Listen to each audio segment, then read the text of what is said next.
join me, come join me, come join me. Welcome to Friday. I'm Katie Gordon and I'm Dietless Living.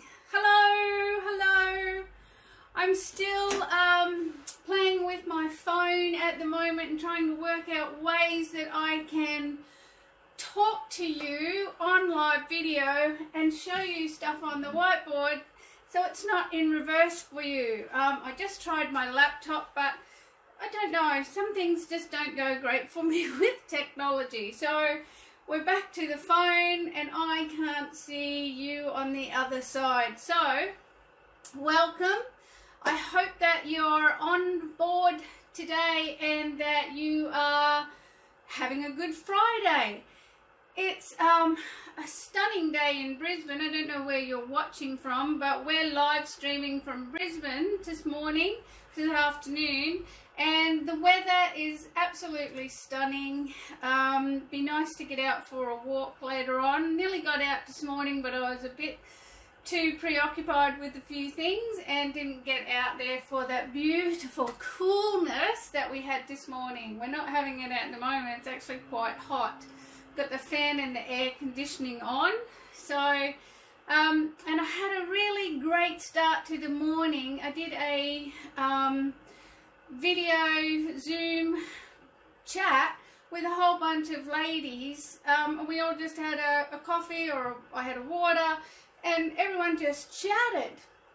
It was really good. It wasn't a structured get together. I only knew a couple of the ladies, and so I met new people. It was really good. Thank you very much, Leonie Bolts, for organising that. It was a sensational way to start the day and just a few laughs, so it was really good. Thank you so much. What I thought we would talk about today are the 3 things that you need to know to avoid putting on massive amounts of weight in troubled times. And for a lot of people, this is really the most troubled times that they're going to go through. For other people, it's just a bump in the road. But for a lot of us, there's a lot of adjustments, a lot of uncertainty, and just overall that feeling of fear. There's an overriding fear across the planet at the moment, and even if you're in a state of okay yourself, that feeling of fear from everyone else, it's very hard to not be picking up on it. I don't know if you saw the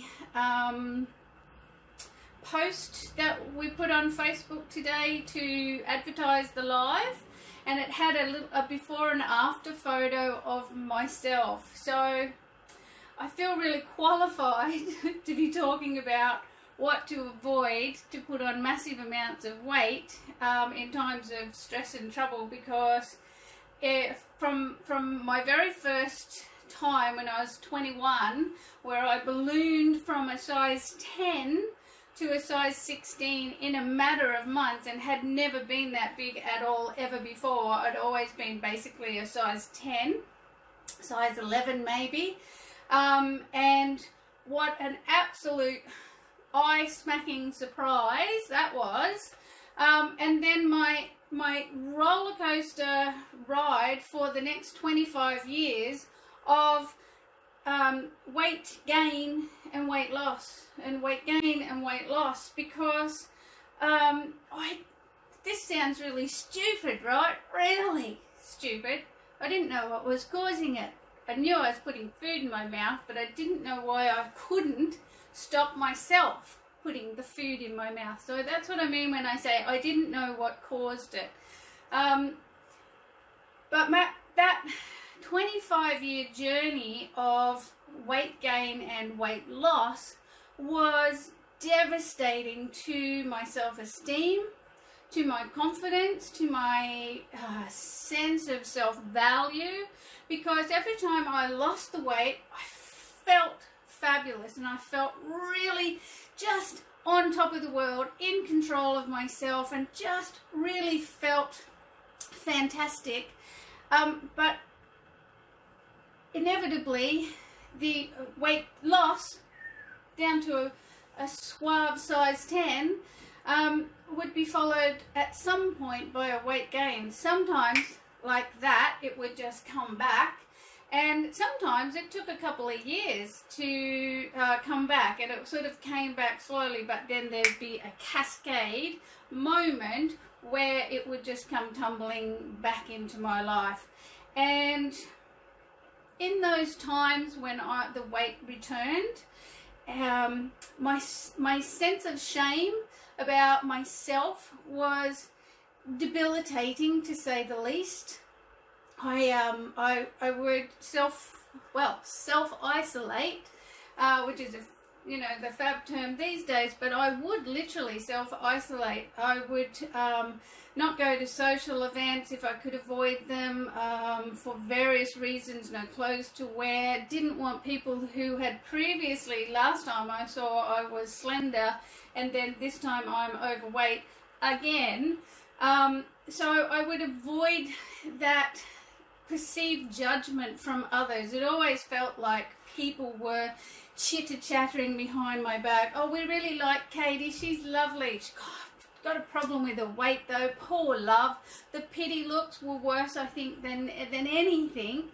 And occasionally a very embarrassing moment where someone would see me who hadn't seen me for a long time and go, oh wow, you're pregnant, and I'd have to say, no, just fat. Really very full of shame and just self-criticism and self-judgment, and like the confidence that you can't say I had low confidence, because I had no confidence. And that's when all my other bad behaviors came out, which is a video for another day. But what it is about the weight loss, weight gain, roller coaster, roundabout, yo-yo dieting, whatever you want to call it, it's not the weight that's the problem. It's the self-loathing. For me, it was the self-loathing about why I couldn't stop myself, and the just could not understand what was happening, and thinking that it was really just my problem and not happening to other people, because I would look out there into the world and I would see other people who had lost weight and seemingly kept it off, mindlessly missing out on all the other people who were the same as me. Before Christmas this last year, the one that we just had in 2019, I was at the airport, bought a magazine to fill in time, and on the front was the gorgeous, lovely Lisa Curry, the multi-champion swimmer, Australian swimmer. She's amazing. I have always admired Lisa.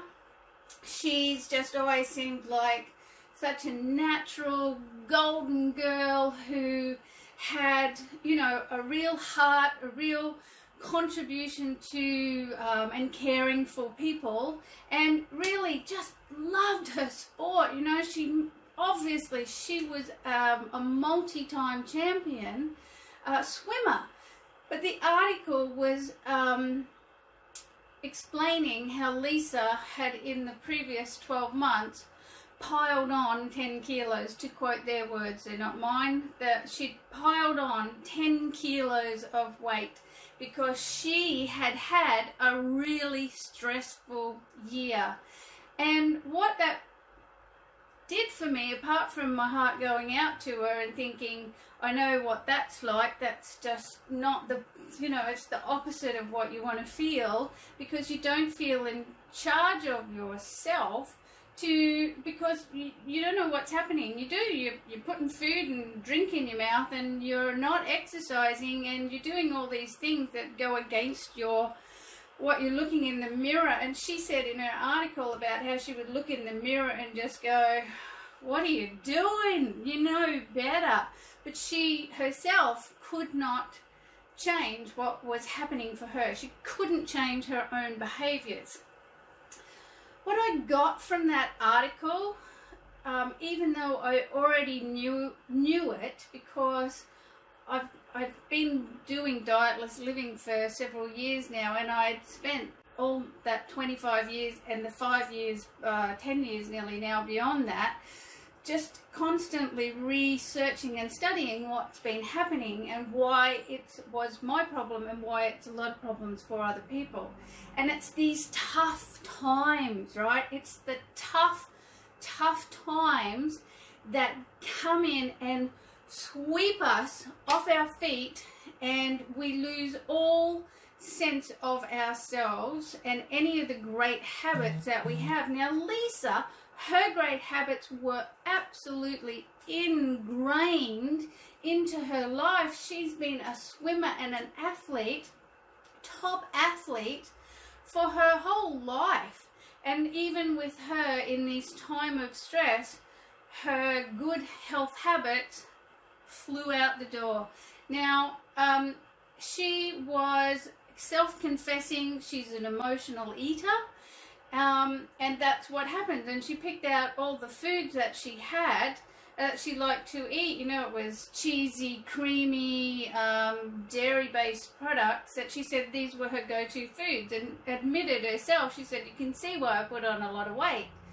But what it did was highlight to me just how vulnerable all of us are in tough times. And I really applauded her for getting out there and sharing her story with the world instead of hiding away. So what I wanted to talk to you today was about the 3 things you must know to avoid putting on massive weight in tough times. And this is our tough time, right?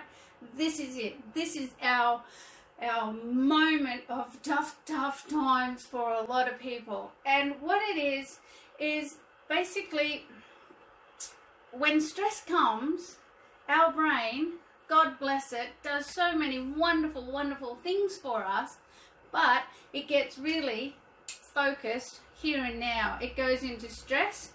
It hits fear if it's a really tough time. There's fear, there's anxiety, and what it does when it's in fear and anxiety mode and just survival, really, that's what your brain is thinking. This is survival time. Whatever it is, even grief feels like a survival time because we're so overwhelmed by our emotions. And now I've talked about that in several of the live broadcasts, how we can't handle our emotions. And when we can't handle our emotions, that just takes all our thinking offline, our critical thinking offline, our logical step-by-step thinking all offline. And that can be a really prolonged takedown,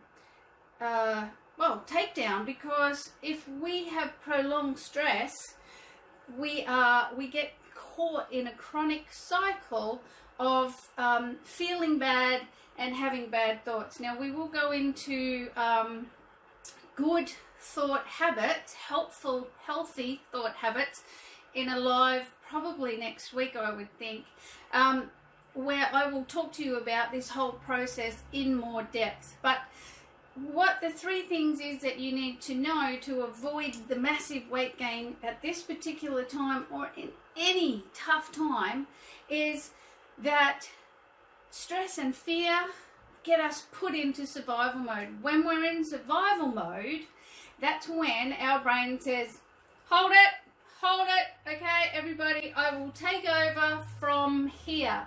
And so all of your behaviors that you had as a kid that you did to soothe yourself, or your learned self-soothing behaviors, rise up and go, we're ready.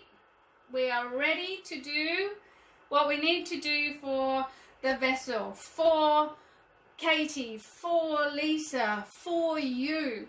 And it basically, all your other logical good health habits, if they weren't set up when you were a child, just go to the side as the part of your brain steps in and says, hang on, I'm here, I'm gonna take care of you. And it's great, right? Because it has caused you and me and Lisa to survive very challenging times. The problem is, the main problem is it's really short-sighted. Really, really short-sighted. It is focused on the here and now, what's happening in this minute. It doesn't look to the future because it doesn't know that there is one. So it looks to here and now. Survival for caveman, if you think about how old our brain and our DNA is, survival for caveman is here and now. There is no tomorrow. I might be eaten by a tiger. I might get hit over the head with a club by, you know, old Bruce next door. It's survival, it's here and now. So what it's doing is it's learning, or it's not learning, sorry, it's bringing in the behaviours it's learned for survival here in the moment. And here in the moment, survival techniques range anything from eating food, drinking beverages, having alcohol. Not that you were drinking alcohol as a kid, but you did understand through marketing alcohol was an option. It's there, it's all in here. Some people don't drink alcohol at all, some people don't eat at all, but they have other health ways of self-soothing that can be equally debilitating to their life in that time. People who go into workaholic mode, which just builds on the stress and they get stuck in a cycle. There's all kinds of things, but the three things you need to know is that one, your brain has taken all your logic down. It's like internet connection, gone. Logical thinking, your computer, your logical thinking computer doesn't work. It's running on just a few programs that work without that logic connection from the ether. So that's number one. You've got to remember that's happening. And then number two is that you have what we've been taught about coping skills. You know, we could fit in a matchbox. It's really very, very, very limited compared to everything else that we know, excuse me, about reading and writing and all of those great skills. Excuse me. Oh, froggy. I got a little froggy in my throat. I didn't remember eating one of those today. But apparently I might have had a froggy for lunch. We'll talk about frog soup also on another live because it's an interesting story. So coping skills. What we know about coping skills, you could fit in a little matchbox. Okay, so we have to remember that we don't have really good coping skills. We go positive thinking, we go, we think, oh, get outside and exercise, very good. Positive thinking, very good. We do a number of things to alleviate our, keep ourselves buoyed up and keep ourselves thinking about happy things. We get on coffee chats like I did this morning, which was awesome. And we chat with other people, we swap stories. But our real coping skills, we haven't learned them. And we really need to understand there is a skills and knowledge gap in effective, healthy coping strategies when the shit hits the fan, to be quite honest. Because that's why we can't get our brain back online, and we can't get it back online for more than a few minutes because we don't have the effective coping skills.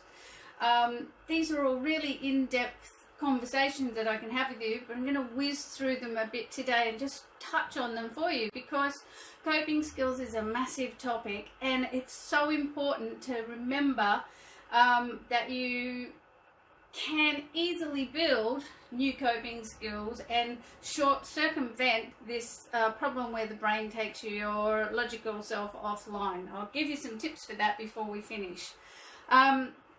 So point number 3 is that we don't have the mental, emotional or physical, and I'll explain physical, flexibility in times of stress. Now, times of stress, why do you need physical flexibility? Because what happens when we get stressed?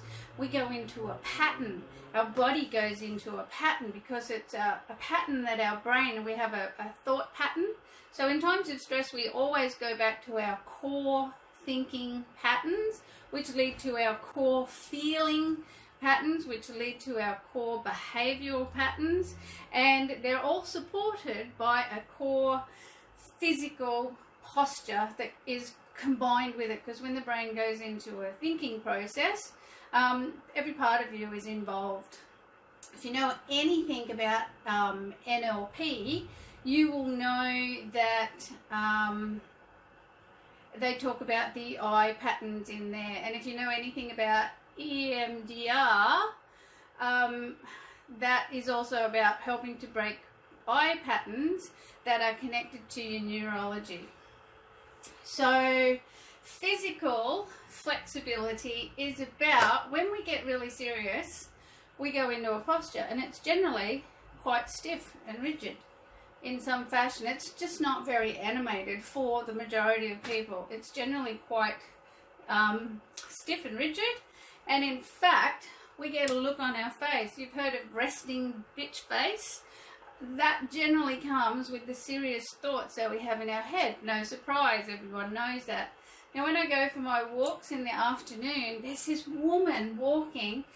I see her almost every day. Now she's striding it out. She's getting fabulous exercise. Just strides it out. I pass her twice because we go in opposite directions. She's got her headphones on. She's just striding it out. But whatever that woman's listening to on her headphones is not working for her, because her face is just so set in a very unhappy face. I cannot make eye contact with her. I try every day to catch her eye, apart from, you know, jumping right in front of her, which I'm about to try, to be honest. I just want to break that trance that she's in and see if I can get a smile. So physical thing, even though she's moving her arms, and I know it's power walking, that's part of power walking, but you need to be able to swagger a bit, because you've got to break that physical posture inside your body. So, you know, you got to move your shoulders, you got to roll with it, baby. Roll with it and walk. When you walk, really swagger. Not in a way that you're going to hurt yourself, obviously, but don't be stiff.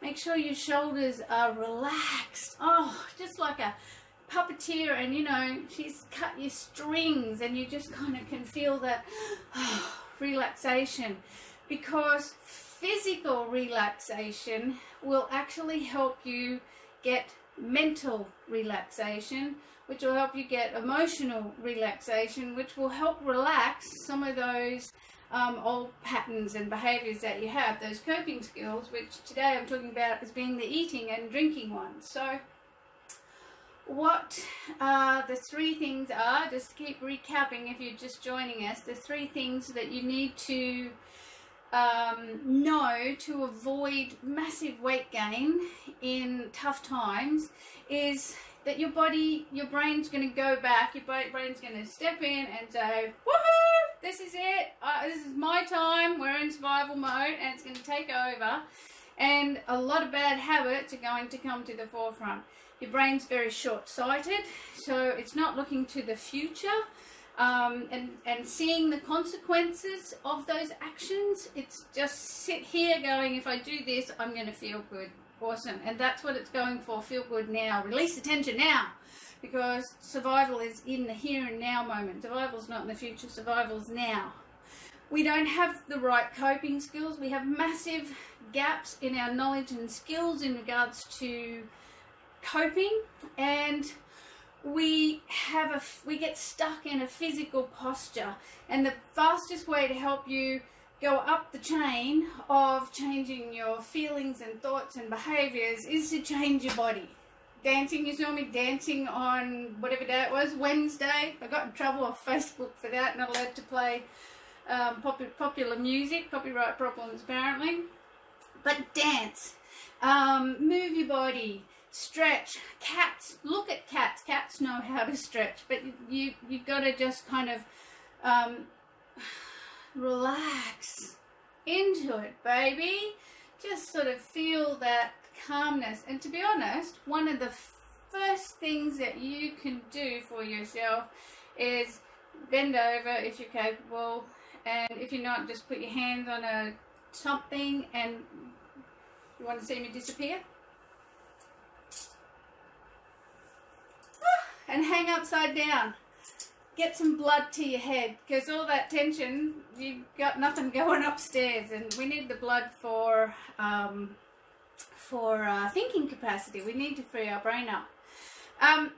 When I was in Italy in 2016, I think it was, I used to be a house sitter. I was a full-time house sitter for 3 years and lived out of my suitcase for 5. But in my house sitting time, I got this great house sitting. I'm coming back to the story. I'm just going to tell you how I changed a really stressful time, and then I'm going to offer it to you. I did a house sit in Italy. It was on in Tuscany. Woohoo! 6 weeks it was supposed to be, on an organic farm, 300-year-old organic farm with 300-year-old organic olives, and everything was amazing. Except when I got there, it wasn't amazing. It was absolutely the opposite of amazing. And it was 4 days of me not knowing how the hell I was going to get from this remote place in Italy to a town with a bus. I didn't know the bus schedules because I couldn't speak Italian, and the gentleman who was running the place was very much not interested in helping me solve my problem, because he wanted me to stay there for the 6 weeks. Long story about that. He was actually going to be there. I was to help him run the place. Anyway, it was 4 days. It was very stressful time, and in that 4 days, I'm going to put my glasses on so I can read. I came up with my recipe for calm, for getting through any of the tougher moments in life, and I was applying it, and I thought, oh wow, this is really working. And so I wrote down the steps, and this is what I recommend to you to do right now while we're going through this tough time and any tough time in your future. So the first one I've talked about, loads of people talk about, is breathe, because we've got to get that logical thinking part back online. To do that, we've got to start relaxing our body, so we need to get some breath. I talked about Dr. Alan Watkins has a great 2 great TED Talks where he talks about rhythmic breathing, and what you can do other than that is just to start taking deep breaths. But deep breaths mean from your diaphragm, because you need to get this fight and flight thing to disengage so that you can get logic back online. So it's breathing. You've got to make plans to change the situation. Can't do much about coronavirus, but we can be planning for the future. Now, I've been talking about that in the lives. Keep your focus forward. It's all about planning for the future and keeping your eyes forward, because remember, stress brain, survival brain, very short focused, like short-term focused right here. And what you need to be doing is, oh, getting quite warm in here, is when you can move your gaze out, that helps keep your logical brain online. Find the beauty. Find the beauty around you. Just keep looking up and out, because stress brain keeps a close focus here. We've talked about this as well. It keeps a close attention to what the problem is, where you want actually expansive view. So look for the beauty, because if you're looking for the beauty, you're not looking for the problems. Speak up and ask to have your needs met repeatedly if necessary, which is what I had to keep doing in Tuscany. I had to keep asking and asking and asking and asking. 4 days of constantly asking this man, please take me to the bus stop so I can get the bus to Pisa.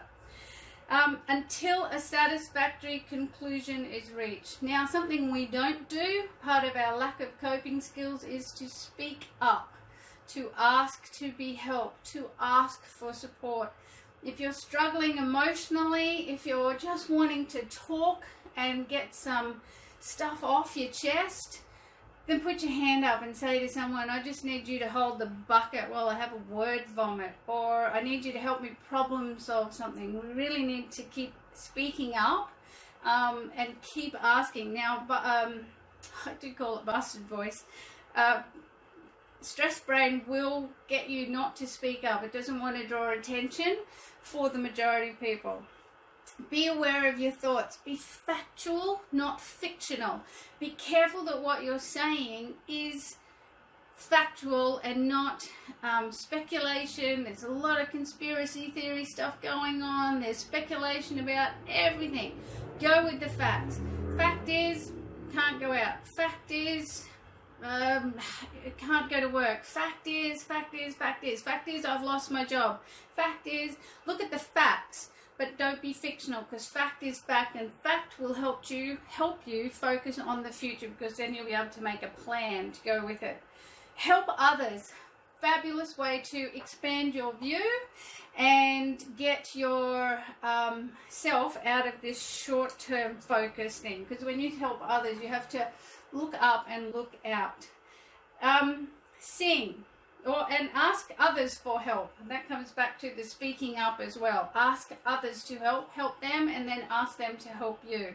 Sing, because it changes the way you feel. You know, you sing a song. Life is a musical. We should be singing everything. I sing in the kitchen. I'm chopping up the onions and making my eyes water. I'm terrible at it, but it makes my brain laugh.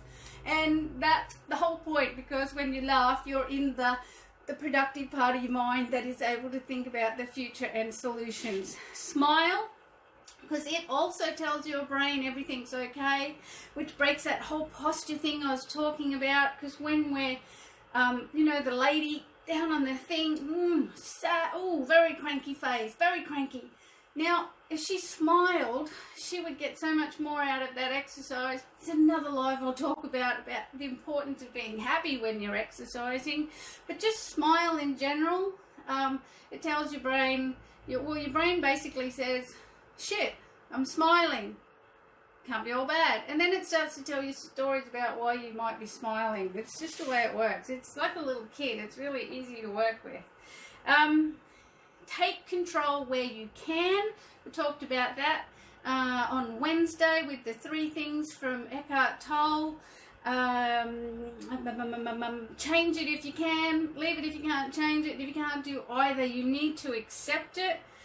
Speak and think optimistically about whatever's happening. We might be seeing that the river is rising, but we have to think optimistically about it. Well, lucky I can swim. Oh, lucky there's a floaty device there. Whatever it is that you need to do, but think and speak optimistically to yourself and to others. Keep your sense of humor in your back pocket and pull it out whenever you need. You need your sense of humor. Look for the funny stuff. Black humor is very helpful. It's what we do best. It alleviates the tension of the moment.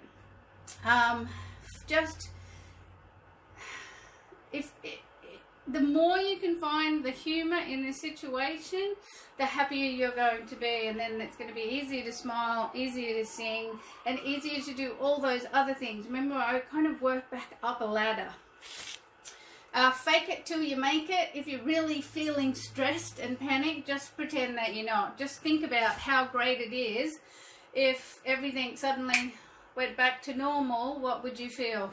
Whew, amazing sense of relief, and the world would look bright and cheerful again. You can have that feeling anytime you want. You've just got to close your eyes and imagine it, and your brain will go, awesome, because your brain's that easy to play with. And keep your mind free by keeping your body supple and putting some swagger in your day. You've really got to keep that body going, because the tension comes, we stop digesting our food, we don't sleep well, we get headaches, we get aches and pains, we don't feel like going for a walk. We do a whole bunch of range of things that happen when we have a stiff body. So it's really, really important to have a supple body and just keep yourself moving and flexing. So the 3 points today were stress brain will cause all your old habits to come back and all your new habits to kind of fall by the wayside. This is when we return to eating and drinking things and doing stuff that we may not have done for years. You might start remembering favourite foods from your childhood. That's an indication that your brain's gone searching for stuff that feels good. If you don't eat mashed potato and your brain's suddenly going, ooh, I got a thing for cottage pie, you know your brain's looking for the things that make you feel good, because there's an association. So what we know about coping skills, you can fit in a matchbox. You've got a skills and knowledge gap there. You need to fill that. And physical tension is the fastest way to help release emotional and mental tension. And if you want a copy of the recipe for calm, I have it for you free, just like that, nice colour poster as a free download. If you want to click on the link, we'll put it in the comments or something there. Click on the link, I'll send you that, because it's really good to have up on the wall just to quickly refer to. Okay, feeling stressed, what's my recipe for calm? Because if you do all these things, what you get is a really calm feeling, and you get to manage your eating habits, patterns and behaviours. Look, I know that this is a lot to take in all in one hit. That's why grab the recipe, stick it on the wall so you can remember it. Because in times of crisis, we don't want hope. There's no strategy in hope. We don't want to hope we're going to come out well at the end. We don't want to hope that things are going to go well. We don't want to hope that we can get past this stressful time. We want strategies. Strategies is what you need to be able to keep going forward and achieve whatever it is you were trying to achieve pre-coronavirus. And you need leadership. You need personal leadership. We can't keep looking to everybody else for leadership. It's good if it's there, but we need to be able to lead ourselves. And to lead ourselves is to be able to manage, alter, and change. Alter and change the same thing. Our thoughts, feelings and behaviours, so we are in charge of our outcomes and experiences. So I applaud you for joining me today on this live talk, on this live broadcast, because that tells me you're the kind of person that invests in themselves, because you've invested your time here today to listen and to find out what you can find out and take from it what's relevant for you. And I do hope that you take from it the recipe for calm and grab a download, print it out, stick it on the wall, and just remember, this is all you need to do. Just a few simple steps. They're all fun. What more do you want? I'm going to be back this afternoon at 4:30. 4:30, can't do fingers, at 4:30 to continue the conversation about what these 3 things are that you need to know to avoid putting on massive amounts of weight, and what you can do to avoid that. So come back and join me at 4:30. If you've enjoyed this particular live, please share it with somebody else who you think may get something from it or need to hear some of the information. And I will see you this afternoon at 4:30. I'm Katie Gordon and I'm Dietless Living. Thank you so much for watching me today. And I'm sorry I can't see the front of the phone to see who's been watching, so I can say hi, but love you all. I'll check in the comments if you've left me a comment, and do please leave me a comment. Questions, comments, concerns, thoughts, whatever, just leave me something to say, what's going on for you and what you would like some help with. Love you all. See you at 4:30. Bye for now.